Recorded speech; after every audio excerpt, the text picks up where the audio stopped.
जिला अस्पताल की बात की जाए तो प्रथम तालिका के अधिकारी कर्मचारी निष्ठा के साथ काम कर रहे हैं। वे दिन रात जी तोड़ मेहनत कर रहे हैं और मरीज को ठीक करने में कोई कसर नहीं छोड़ रहे हैं। लेकिन हाल ही में एक वीडियो सामने आया जिसमें एक मृतक का पुत्र शमशान घाट पर अपने पिता की चिता के पास खड़ा होकर जिला अस्पताल में व्याप्त समस्याओं का बखान कर रहा है। मृतक के पुत्र का कहना था कि जिला अस्पताल में इलाज तो ठीक हो रहा है, लेकिन वहाँ हर चीज़ पैसे के दम पर हो रही है।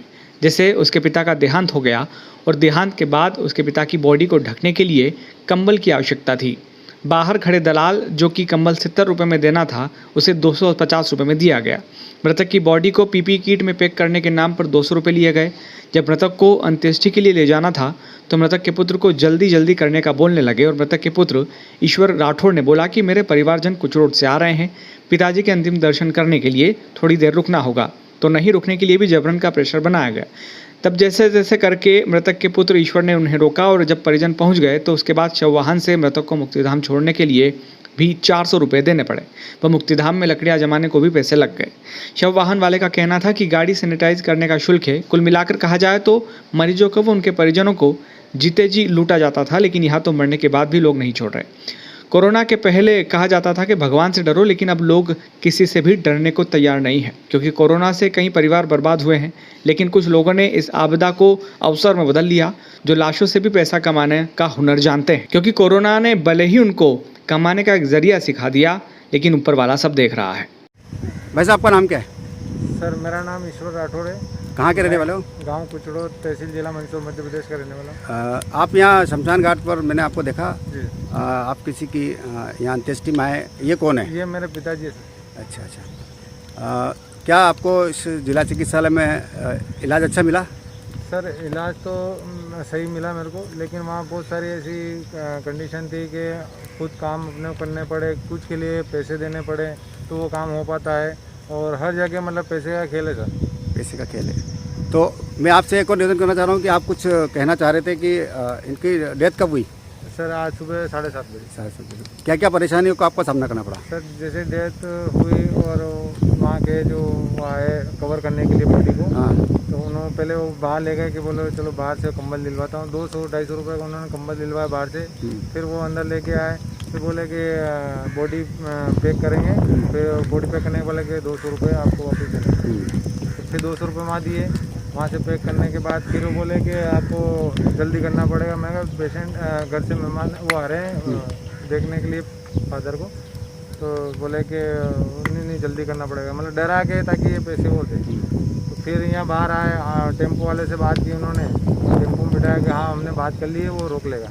यहाँ लेके आए तो टेम्पो वाले जो शव वाहन है उसने भी हमसे 400 रुपये लिए सैनिटाइज करने के लिए। और ये मगर वो तो शासन देता ही है सब खर्चा, वो भी लिए। फिर यहाँ पे जो लकड़ियाँ इन्होंने लगाई है उसके भी यहाँ जो लकड़ी वाले इन्होंने भी पैसे दिए।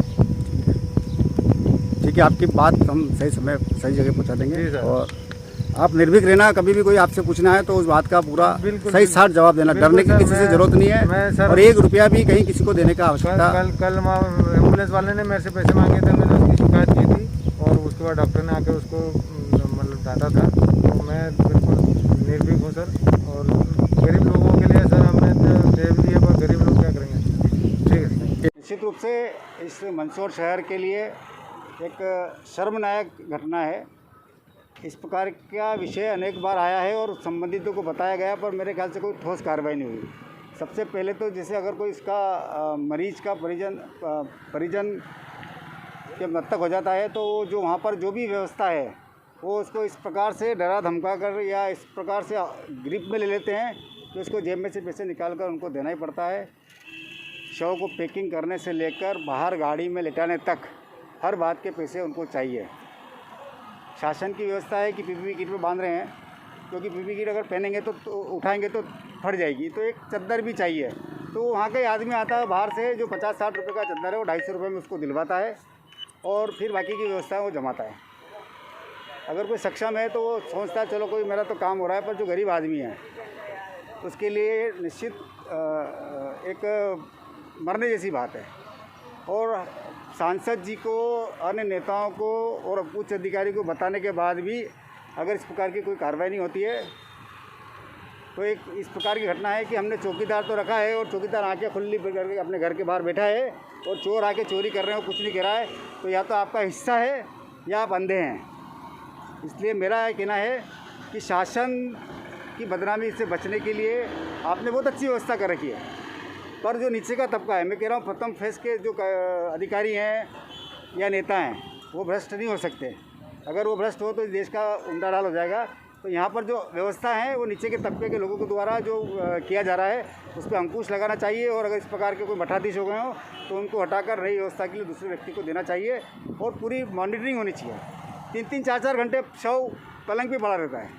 इस प्रकार की सारी विसंगति को दूर करना चाहिए। साथ में सीटी स्कैन के लिए अगर मरीज वहाँ से ही आ रहा है तो 200, 300, 400 रुपये गाड़ी के ले रहे हैं या उनको ट्राइसिकल दे रहे हैं। भैया व्यवस्था ऐसी जमाओ ना। जब वो कोविड का मरीज है, आप तो कह रहे हो अड़ने नहीं चाहिए, और वो पूरा अगर वहाँ से बाहर निकलेगा तो सबके अड़ेगा। तो एक ऐसी व्यवस्था बनाए कि ऑटो रिक्शा है कि कुछ भी, कि आप उसके माध्यम से उसको वहाँ भेजें, ताकि तत्काल मरीज 10 मिनट में वहाँ पहुँच जाए और 10 मिनट में वापस वहाँ हॉस्पिटल में आ जाए।